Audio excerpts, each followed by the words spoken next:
la liste au complet. Je passe la parole au team secrétaire malade au team media officer, l'autre Géry Kalemo, pour une brève introduction.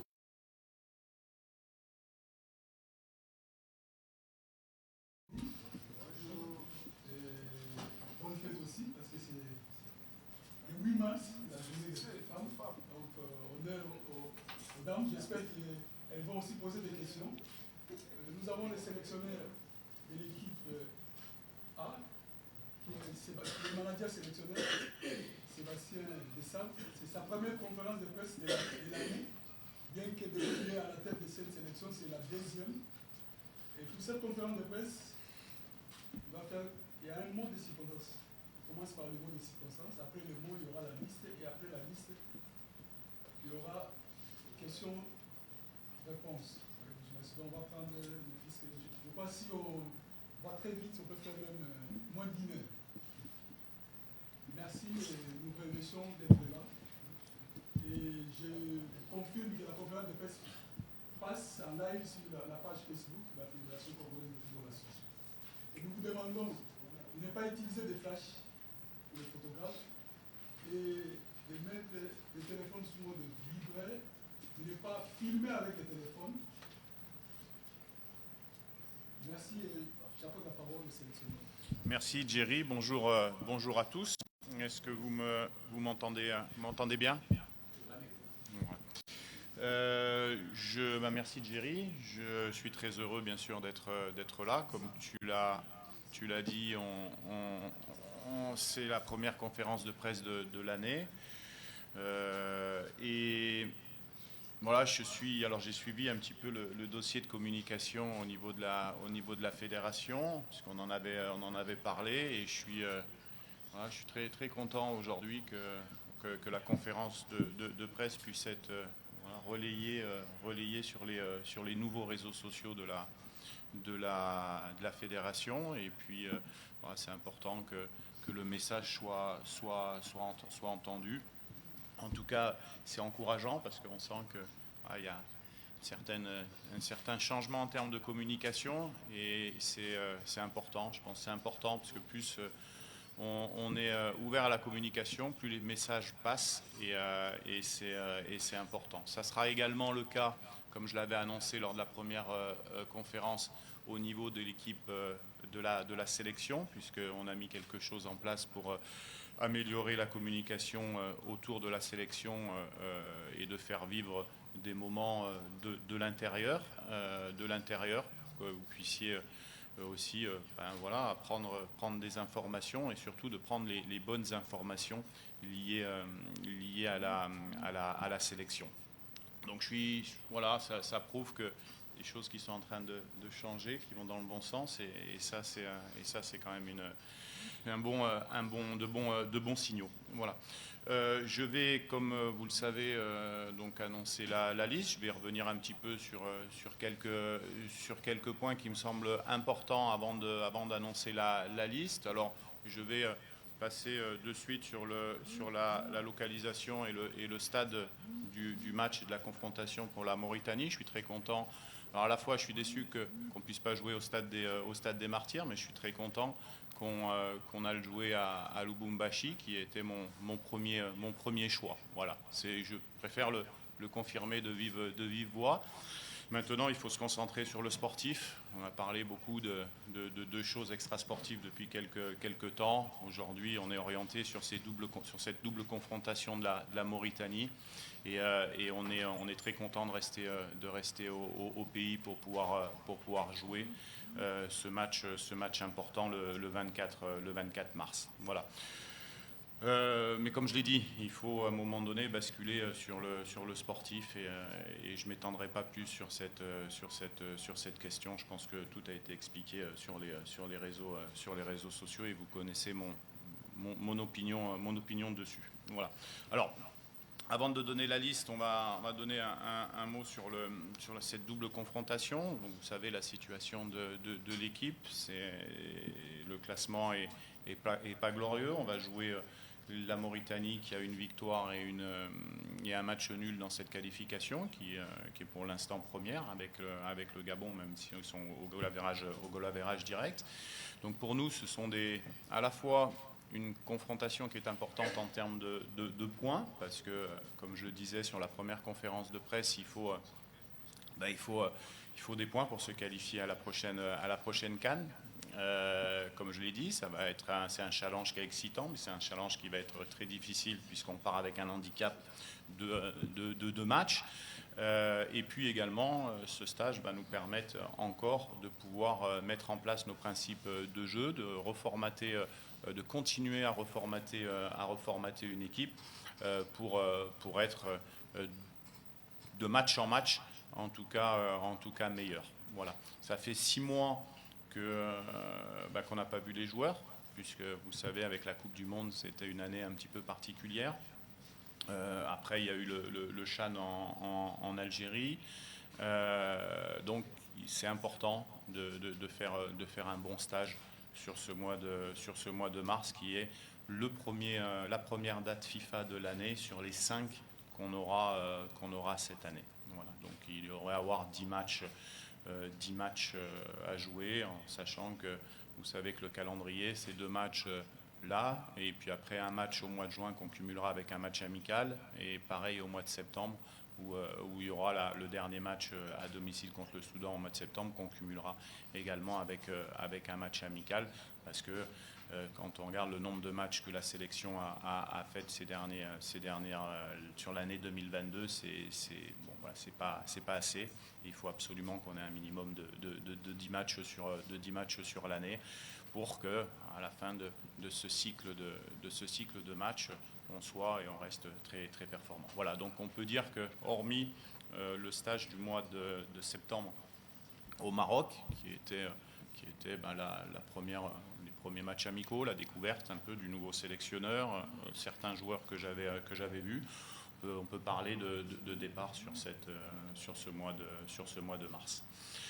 Je veux vous informer également que, comme je l'avais dit, mon objectif est de remettre un petit peu tout le monde en concurrence, aussi d'aller à la rencontre de certains joueurs, de certains binationaux, pour pouvoir prendre la température. C'était un de mes objectifs, de suivre également les locaux au niveau du CHAN et au niveau du championnat. Alors ce que j'ai pu faire malheureusement dès que je suis arrivé sur les mois d'octobre-novembre, malheureusement je ne peux plus le faire aujourd'hui, puisque le championnat est arrêté. En tout cas, on a fait pas mal de démarches, que ce soit moi, que ce soit les autres personnes qui travaillent avec moi, pour aller voir certains joueurs. Aujourd'hui, je vais vous annoncer une liste qui est une liste qui va être de 29 joueurs sélectionnés. Alors, 29 joueurs sélectionnés,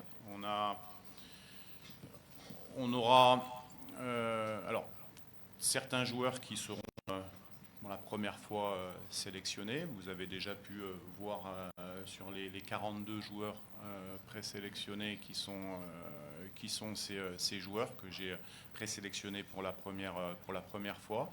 Il y a d'autres joueurs également où on est en discussion, où le temps administratif est trop long pour pouvoir les appeler sur ce mois de mars, parce qu'il y a des procédures qui sont vraiment très longues pour certains joueurs.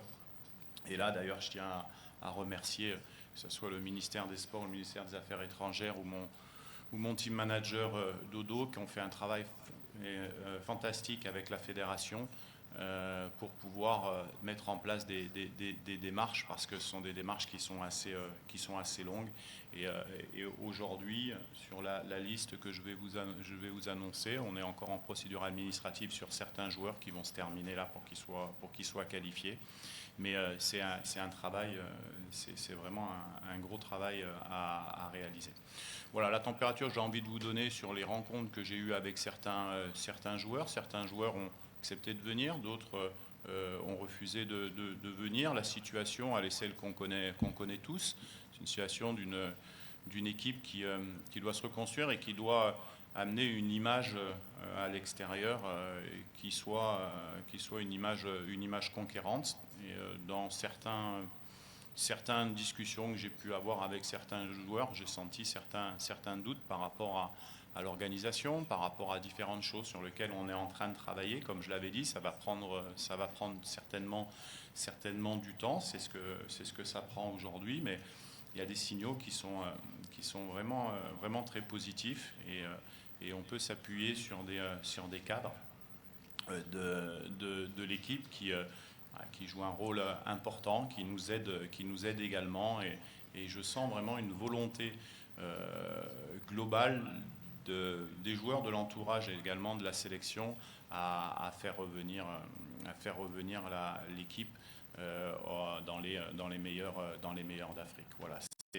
C'est un message positif que je donne, parce que voilà, c'est le cas aujourd'hui. On verra ce que va nous donner les résultats, on va voir ce que va nous donner les prestations de l'équipe, on va voir comment on va travailler avec les joueurs, parce que le plus important reste les résultats. Mais voilà, c'est déjà bien de sentir une volonté des cadres de pouvoir revenir au premier plan, et ça c'est très positif pour l'équipe. Voilà. Donc je vais vous annoncer une liste de 29 pour, je vous l'ai dit, 3 raisons principales. La première, c'est que ça va me permettre de revoir des joueurs. Ça fait 6 mois qu'on ne les a pas vus, donc ça va me permettre d'en voir en situation et de continuer à faire progresser l'ensemble de l'équipe sur le prochain stage. Le deuxième, c'est qu'on a encore 1 ou 2, 3 joueurs, des petits doutes au niveau administratif pour la qualification du prochain match, mais je veux les voir. Et puis voilà. Okay. Au niveau de la liste, qu'est-ce qu'on peut dire sur la liste? Je voudrais donner un message à ceux qui seront absents. Alors vous savez qu'il y a quelques absents pour blessure, des joueurs qui sont très attachés à la sélection, comme Kebano qui revient bien. Alors ce sont des joueurs qui sont suivis par le médecin de l'équipe nationale. On a des comptes rendus, on les a assez régulièrement. C'est important de garder ce lien-là avec eux. On a Fassika qui a repris à courir dans son club. Nous avons Diangana, alors Grady Diangana, qui était dans la pré-liste. Malheureusement, s'est fait mal à la cheville. C'est quelqu'un qui est très attaché au Congo et qui nous avait donné son accord, mais en tout cas c'est comme ça. Et Dokayembe également, qui a un problème de mollet, qui sera forfait. On a également Ben Malongo, qui s'est à l'entraînement fait mal à la cheville, qui a été opéré, qui sera indisponible encore à peu près 2 mois. Voilà, sur ceux que vous connaissez. Et puis après, il y avait un joueur qu'on aurait voulu faire venir avec nous, qui s'est blessé, qui a donné son accord également, qui est Rocky Bouchiri d'Ubernians, qui s'est blessé dans le derby en Écosse il y a quelques temps, et qui malheureusement ne pourra pas venir nous rejoindre. Voilà, ce sont les 6 joueurs que je voulais citer, parce que c'est ces 6 joueurs qui sont importants pour la sélection, et qui sont malheureux de ne pas pouvoir venir aider la sélection sur le mois de mars. Voilà, bon, je reviendrai sur quelques détails par rapport à la liste que je vais vous donner. Je m'arrêterai de temps en temps pour vous donner quelques informations sur certains joueurs. Voilà, et puis si vous avez des questions, vous en aurez bien sûr.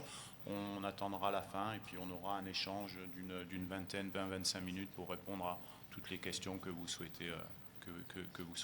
D'accord ?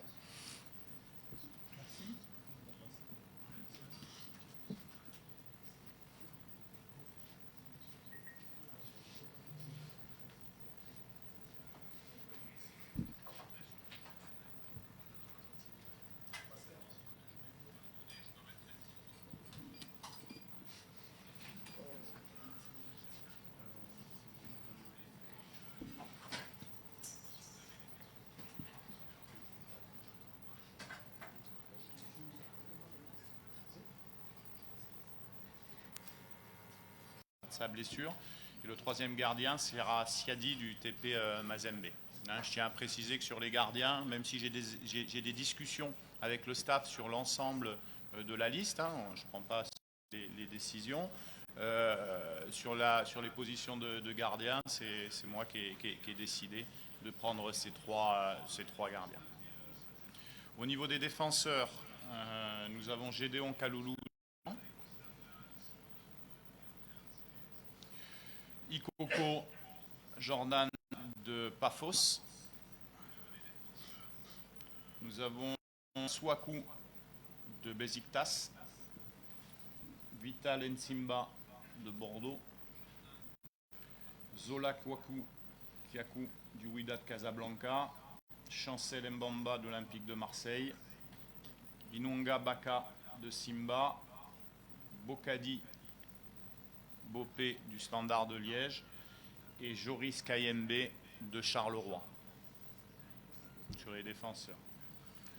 Sur les milieux de terrain, nous avons Peli Rudok de Luton Town, Arnaud Lusamba d'Aliana Sport, Mutusami de Nantes, Chibola Haron de Limassol. Je continue avec les milieux qui sont un petit peu plus offensifs. Nous avons Meshak Elia de Berne, Young Bones de Berne. Nous avons Lilepo de Al Hilal Omdurman. Alors vous avez pu voir peut-être hier quand il est sorti, il avait une petite blessure. Je l'ai eu ce matin, c'était rien de particulier, mais et voilà. Théo Bongonda de Cadix. Nous avons William Balikwisha du Standard de Liège.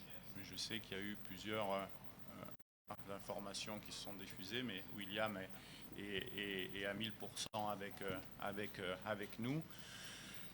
C'est vrai qu'au niveau de la structure administrative, elle a pris un peu plus de temps, mais il s'est bien engagé pour représenter la RDC, comme il me l'avait dit au mois de décembre quand je suis allé le voir. C'est un jeune qui est très très attaché, qui est très très motivé à venir renforcer notre sélection. Je continue avec Gaël Kakuta d'Amiens, avec Johan Wissa, Shadrach Akolo,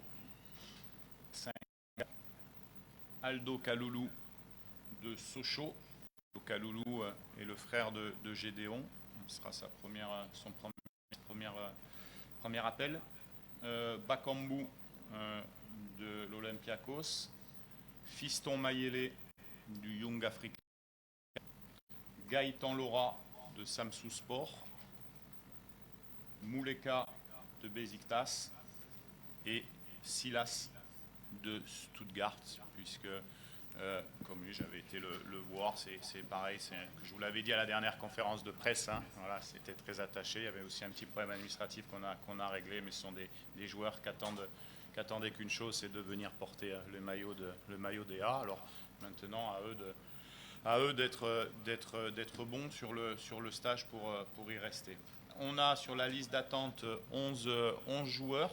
Hein, ce sont des joueurs qui restent disponibles pour la sélection A en cas de problème. Donc nous avons Kabamba, Lomboto, Mukoko, Mbakata, Ouane, Ikoyo, Bastien, Muyumba, Miché, Kinsombi Christian et Okita de Zurich. Hein, sur là, donc ça fait 40 plus les deux joueurs qui sont blessés, Diangana et Edo Kayembe qui complètent à 42.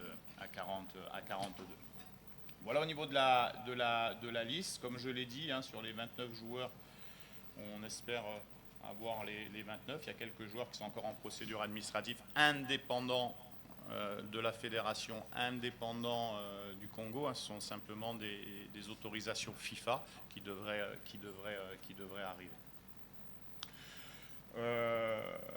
Sur cette liste, ce que j'ai envie de vous dire sur cette liste, c'est que on a 6 joueurs qui ont 0 sélection et on a 15 joueurs qui ont moins de 5 sélections. Ce qui veut dire que globalement, ça reste une équipe comporte à part certains cadres comme Chancel, comme Cédric, qui ont quand même pas mal de sélections, beaucoup de joueurs. On ne peut pas dire qu'ils sont novices en termes de sélection, mais en tout cas, c'est une sélection avec beaucoup de joueurs qui n'ont pas beaucoup de sélections dans le pays. Donc c'est aussi, on ne peut pas parler de jeune sélection, c'est une sélection qui a 26 ans de moyenne d'âge.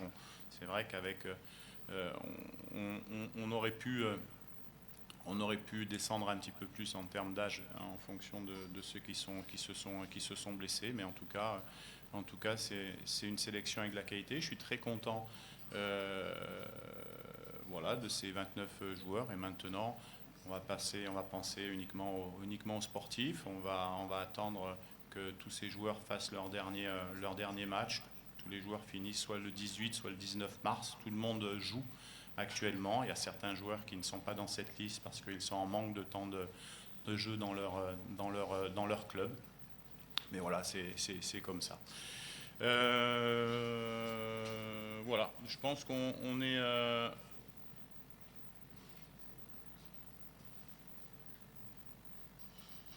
Voilà, on est sur l'annonce. Je pense que ce qui est intéressant, c'est peut-être d'avoir un échange en fonction de ce que vous voulez, que je réponde.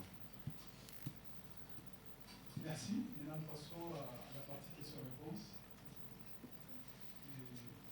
Nous avons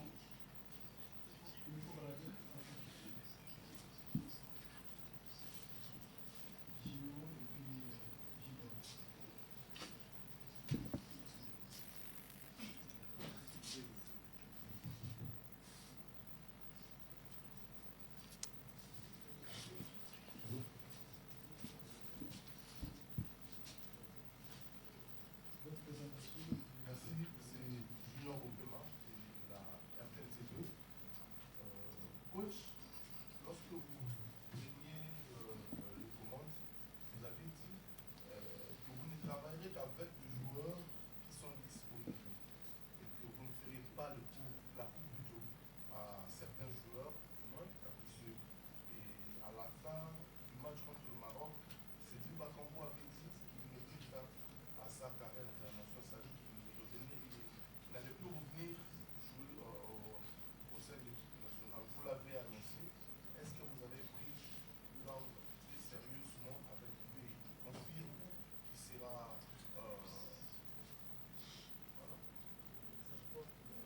Il confirme qu'il sera sous le banc lors du match contre la Mauritanie, la première participation. Oui. Et j'ai fini par dire que vous Cette aimez le question. moment de l'équipe nationale dans Une seule question. Ok. Donc Cédric n'avait pas assisté au match du regroupement du mois de septembre, si vous rappelez bien, parce qu'il avait été en instance de transfert entre Marseille et Olympiakos. Donc tous les joueurs qui sont dans cette liste, comme je l'ai dit, comme je le confirme, ce sont des joueurs qui sont extrêmement motivés pour venir défendre les couleurs de la RDC. Le message, c'est bien que vous me donniez la possibilité de le rappeler. Il y a certains joueurs sur lesquels on était en contact, on a une deadline. Je veux dire, les joueurs, on n'a pas à forcer les joueurs à venir en sélection nationale, c'est une erreur. Des joueurs doivent venir pour défendre le blason, et puis ils savent que quand ils arrivent ici, ils perdent leur statut de star, ça devient des soldats pour la nation, c'est tout. Donc tous ces joueurs qui sont appelés, on les a eus au téléphone bien sûr, mais ils répondent aux critères que moi je me suis fixé, c'est-à-dire qu'ils savent qu'ils viennent en sélection, qu'ils doivent travailler, qu'ils doivent se mettre à la disposition de l'équipe. Peut-être ils joueront pas, peut-être ils joueront 2 minutes, peut-être ils joueront 90 minutes. Mais en tout cas, tous ces joueurs sont dans cet état d'esprit, sont dans cet état d'esprit-là. Merci.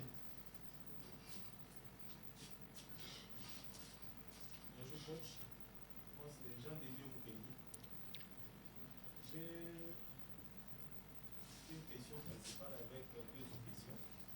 Le problème c'est que tout à l'heure vous avez évoqué la charge. Là. La charge ou la collaboration avec les staffs pour ce qui est des gardiens de but. Nous connaissons tous que depuis Séville jusqu'à votre prédécesseur, le point faible de la sélection question, c'est au niveau du bois ou dans les perches. Avez-vous pris des dispositions pour essayer, dans la mesure du possible, de pallier, parce que c'est le meilleur faible de la sélection. Alors, la deuxième... Non, pas de une seule question. Non, la question, c'est très important. Non, une seule question. On peut revenir, il n'y a pas de problème. Une seule question. Alors, sur le poste des gardiens de but, effectivement, c'est pas que spécifiquement sur le poste des gardiens de but, parce qu'il y a d'autres postes sur lesquels on doit s'améliorer. Une équipe qui a 0 point après deux matchs de qualification doit s'améliorer. Mais sur le poste de gardien de but, bien sûr, ça fait partie de notre travail. Donc, on a pris à tâche on suit quelques gardiens qui jouent actuellement, d'autres sont blessés, d'autres ne jouent pas depuis un petit moment. Oui, c'est un point où on mène des réflexions, même jusqu'à suivre le gardien en Angola des U23 que j'ai mis dans la pré-liste, qui avait fait des très bonnes prestations contre l'Algérie. En tout cas, oui, ça fait partie de notre métier de se dire qu'à un moment donné, on doit pas pallier forcément. Je ne suis pas forcément d'accord sur ce poste-là, parce qu'on a des gardiens en place qui font des bons matchs dans leur club, mais on est une équipe professionnelle avec de grands objectifs et on doit être les meilleurs dans tous les compartiments. Le poste de gardien de but en fait partie, et effectivement, les gardiens qu'on suit, on suit même des gardiens de 19 ou de 18 ans, qui soient en France ou dans d'autres pays, et on a rencontré quelques gardiens. Je ne vais pas vous donner les noms là, vous vous en doutez, mais en tout cas, ça fait partie de la réflexion, mais il faut rappeler qu'on est content également de pouvoir compter sur les 3 gardiens que je vous ai cités tout à l'heure.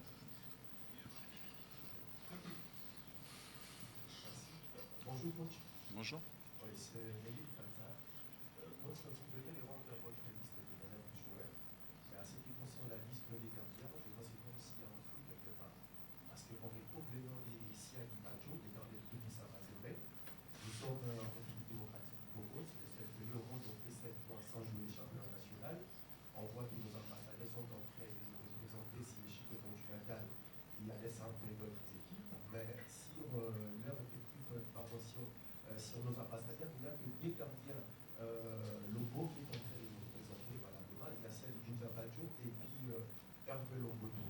Parce que si vous regardez les liens entre Badjo et Hervé Longoto, sur le plan statistique, Longoto dépasse Badjo, même sur le plan de titularisation, Longoto est toujours supérieur, mais l'absence de Longoto justifie quoi sur votre liste, parce que vous préférez prendre Siadi, qui n'est même pas titulaire chez Mazembe, il joue lorsqu'il y a Messi, mais Longoto, titulaire chez les Garifleurs de Mazembe.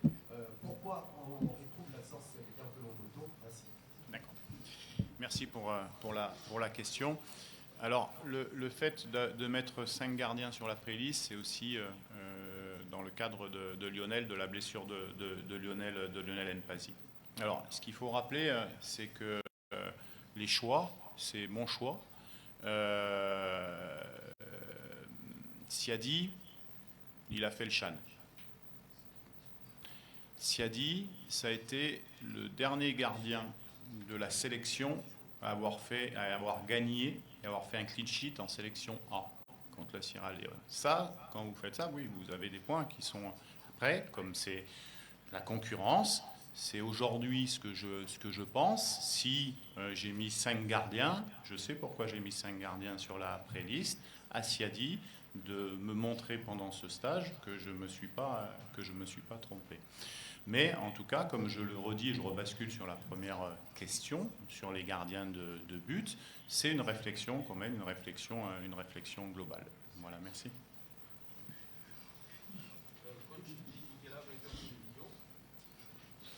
Oui, je vous vois. D'accord. Alors, vous avez sur votre liste, on regarde 15 joueurs qui ont moins de 15 sélections.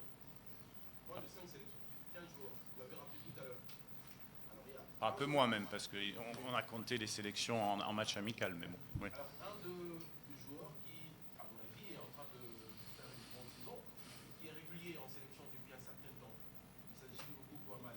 Ouais. chez son club. Il a même été promu comme vice-capitaine. Qu'est-ce qui justifie que cette fois-ci, vous l'ayez mis sur la liste de... Donc oui, effectivement, il était en compte. Et si vous permettez, le capitaine, vous avez déjà pensé après Oui. le départ de Moutali? Oui, bien sûr. Alors là, pour votre première question, oui, Moukoko, on le voit, on l'a vu beaucoup de fois jouer. On sait ce que Amalé peut apporter à la sélection. D'ailleurs, il est dans la présélection, donc ça veut dire qu'il fait partie, on va dire, des présélectionnés. Après, il y a des choix à faire sur le côté droit. Et je pense que vous devez savoir effectivement qu'il a beaucoup joué, mais qu'il n'a pas beaucoup joué au poste d'arrière droit. Il a joué souvent en défense centrale à El Jadida, notamment dans une défense à 2 ou dans une défense à 3, et que c'est un choix que je fais aujourd'hui entre lui et un autre. Voilà, c'est un peu les raisons qui m'ont guidé, mais ces choix-là sont des choix sportifs, et comme je l'ai dit, aux joueurs qui seront présents de pouvoir me montrer que je ne me suis pas trompé.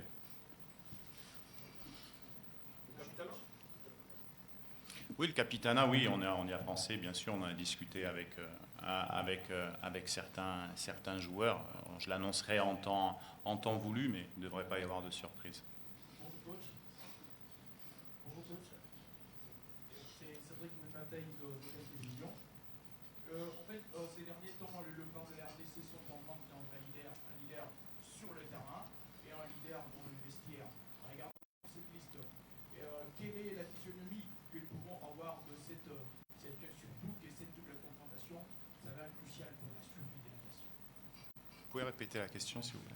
Je disais Cécile, que c'est depuis un temps que le part de la RDC sont en manque d'un leader sur le terrain, c'est-à-dire un homme de situation. Et puis, un leader dans le vestiaire, c'est lui qui a la capacité de revigorer un peu le mental et le moral de joueurs. Avez-vous y pensé, avez-vous mis en valeur cette vision? Oui, bah c'est de toute manière l'ambition qu'on peut avoir, ce que je l'avais dit, c'est d'avoir du caractère sur l'équipe. On en a discuté avec certains cadres et avec certains joueurs. Oui, il y aura des joueurs qui auront des missions, justement, d'apporter cela. Et bien sûr qu'on devrait, en tout cas, voir une équipe conquérante sur le terrain et portée par 2 ou 3 leaders qui vont amener ce leadership. Coach, c'est Valdo. Valdo est où? Oui, d'accord, pardon. Non, je me souviens. Coach, vous avez été en stage pratiquement avec les locaux. Vous avez été au CHAN. Et aujourd'hui, j'ai retenu de votre liste le mot qualité. Liste de qualité. Je me suis alors posé la question de savoir comment se fait-il que dans cette liste de qualité, il n'y a pas assez de joueurs qui ont pris part au CHAN. Si j'en compte, il y en a que 2. Gardien et Kim Tiki. Alors que vous avez pratiquement été, je dirais, au football anglais en train de superviser, de voir tout ce qui se faisait avant et pendant les CHAN. Alors, Donne à une donne. ok. Alors, sur la situation des locaux, vous avez raison, vous avez raison de m'interpeller sur cela. Aujourd'hui, le championnat est arrêté. Je pense que c'est vrai, le fait que ça a été arrêté en cours d'année dernière, que ça soit arrêté aujourd'hui, fait que, à un moment donné, c'est vrai que la prestation globale au CHAN n'a pas répondu aux attentes qu'on pouvait avoir. Je pense que c'est pas la peine de le confirmer. Tout le monde l'a vu. Alors il y a différents paramètres, il n'y a pas que cela, mais en tout cas aujourd'hui, la réalité c'est que le championnat est à l'arrêt. Après, on peut comparer avec, par exemple, les derniers vainqueurs des CAN, que ce soit le Sénégal, que ce soit l'Algérie, que ce soit le Cameroun, on peut même remonter jusqu'à la Côte d'Ivoire. Toutes les équipes qui ont gagné la CAN ont un championnat qui fonctionne avec, pourquoi pas, des joueurs locaux qui sont sélectionnés. Donc ça, c'est une réflexion globale à mener. en tout cas, le fait que le championnat soit arrêté, c'est un des critères qui fait que forcément, il y a moins de joueurs locaux. Après, il y a un deuxième paramètre également qu'il faut souligner. On a sur cette liste, je pense, 5, si je ne me trompe pas, joueurs qui jouent en Afrique, dont certains jouent en Tanzanie ou au Soudan avec Flo. Bon, il y a quelques temps, c'est peut-être des joueurs qui seraient restés à jouer dans le pays aussi. Donc, pour moi, les locaux, c'est aussi ces joueurs. Mais il y a effectivement une réflexion à mener sur le championnat. Ce n'est pas de ma fonction, mais évident qu'il faut se poser les bonnes questions et que ça, c'est un des points qui fait qu'il y a moins de joueurs locaux dans ma liste.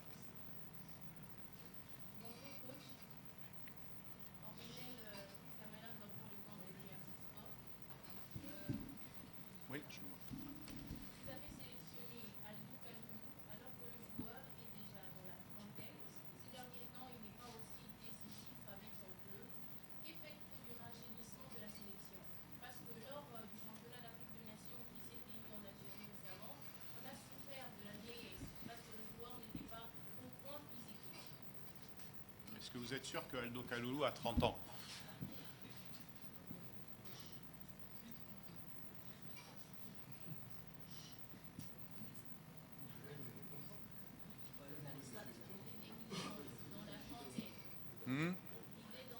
Non.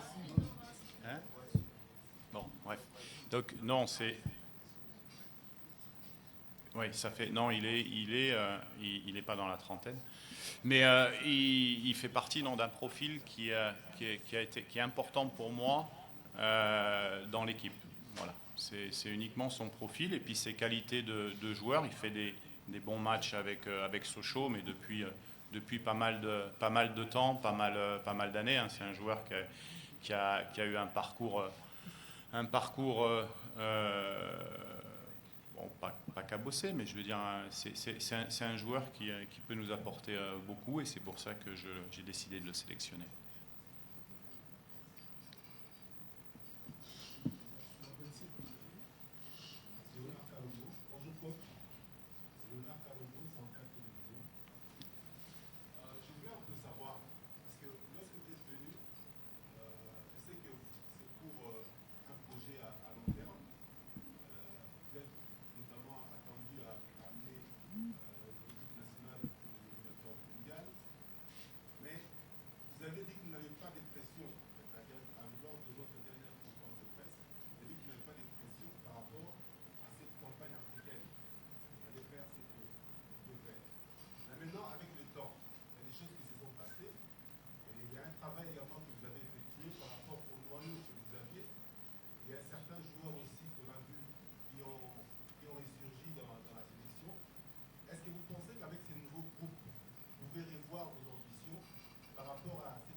Alors, vous l'avez bien souligné, c'est vrai que de changer pas ce processus, mais d'améliorer des choses de l'équipe, ça prend du temps. C'est vrai que ça prend du temps, c'est-à-dire d'avoir une équipe, une nouvelle génération de 23 ans, de 24 ans de moyenne d'âge, c'est pas en une liste que vous le faites, ça prend du temps. Après, de toute manière, c'est les résultats qui vont nous dire, hein, qui vont répondre à votre question. Les matchs, on va nous les prendre les uns après les autres. On sait l'importance que ça peut avoir sur ces dates de mars, parce qu'il va falloir faire d'impair au niveau du résultat. Maintenant, on est concentré, nous, sur les objectifs qui sont devant nous. Je vous ai notifié la dernière fois 2 objectifs principaux, qui sont bien sûr la qualification à la Coupe du Monde et la CAN en 2025. On arrive dans cette CAN de Côte d'Ivoire avec 2 matchs de déficit. Donc on est des compétiteurs. Quand je vois les joueurs, quand j'ai mon staff, quand on fait beaucoup de réunions, on se parle beaucoup, on va mettre toute notre énergie pour se qualifier pour cette CAN, parce que c'est possible. Mais il ne faut pas perdre à l'esprit que de toute manière, dans le football, il n'y a pas de magicien. Les joueurs ne sont pas des magiciens, le coach n'est pas le magicien. Et généralement, quand des équipes ont des résultats, c'est parce qu'ils ont mis un processus pour en avoir. On a eu l'exemple du Maroc à la Coupe du Monde. Le Maroc ne fait pas de centre de formation. Si le Maroc n'a pas de championnat, si le Maroc n'a pas d'infrastructure, le Maroc ne va pas en demi-finale de la Coupe du Monde. C'est clair, c'est sûr. Voilà. Donc, ça veut dire que c'est un processus qui passe. Voilà. Maintenant, on connaît la valeur de notre équipe, de nos joueurs. Moi, comme je vous reconfirme, je sens une dynamique positive de tous ces joueurs. Donc, pourquoi on ne pourrait pas faire l'exploit d'avoir les 4 très bons résultats sur les 4 matchs qui restent? C'est possible aujourd'hui, mais ça ne va pas être simple. En tout cas, ce qu'il faut pas, il faut se dire les choses concrètement, c'est que nous, on va tout faire pour gagner ces matchs-là, et j'espère qu'on va les gagner. Mais en tout cas, on a une réflexion qui est un peu plus globale dans le temps. Et cette liste en fait partie. Et les joueurs et les déplacements que je suis allé faire en font partie, parce qu'il y a d'autres joueurs qui jouent dans des gros clubs aussi, sur lesquels on peut avoir des discussions avec eux, mais ça va prendre du temps. Donc il y a un double objectif, voilà, qui est fait par le fait que j'arrive après 2 défaites dans cette éliminatoire de la CAN, et que les objectifs qui m'ont été fixés sont un peu plus à moyen terme qu'à très court terme. Mais en tout cas, nous, on est déjà depuis pas mal de temps fixés sur ces deux rencontres où on a mis en place des choses pour essayer de gagner les matchs. Et c'est dans cette optique que certains joueurs nous rejoignent pour faire des résultats immédiats. Voilà. Mais je reviens en conclusion à ce que je vous ai dit au début. Il n'y a que les résultats qui vont nous donner les choses. Alors après, il y aura pour un coach la prestation qu'on va faire sur les matchs. Et je veux dire, les résultats amènent de l'énergie, amènent du positif pour aller vers nos objectifs.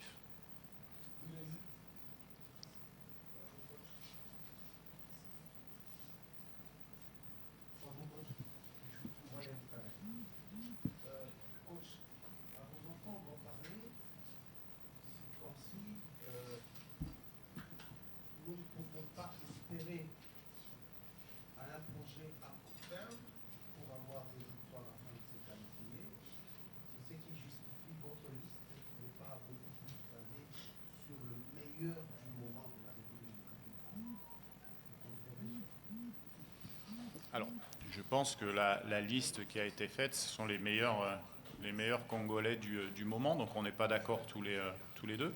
Et deuxièmement, je répète ce que j'ai dit, on est des compétiteurs et nous, notre objectif, c'est de gagner les 2 matchs de la Mauritanie.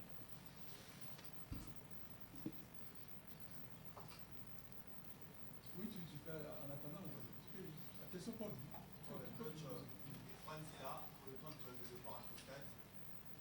Par rapport aux critères que vous avez annoncés dans vos mots introductifs, vous avez parlé de la qualité, des performances des joueurs et puis du temps de jeu.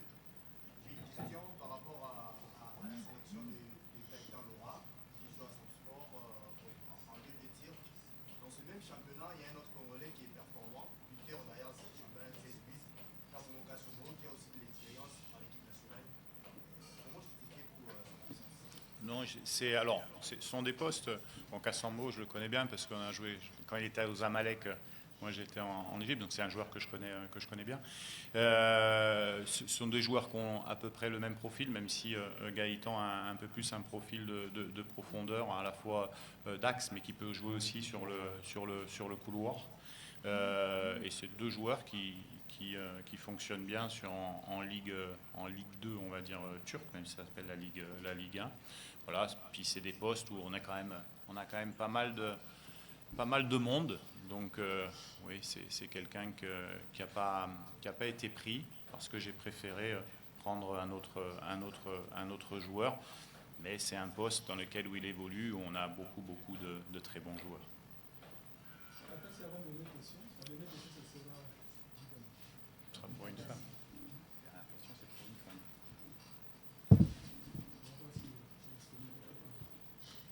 Bonjour coach. Bonjour.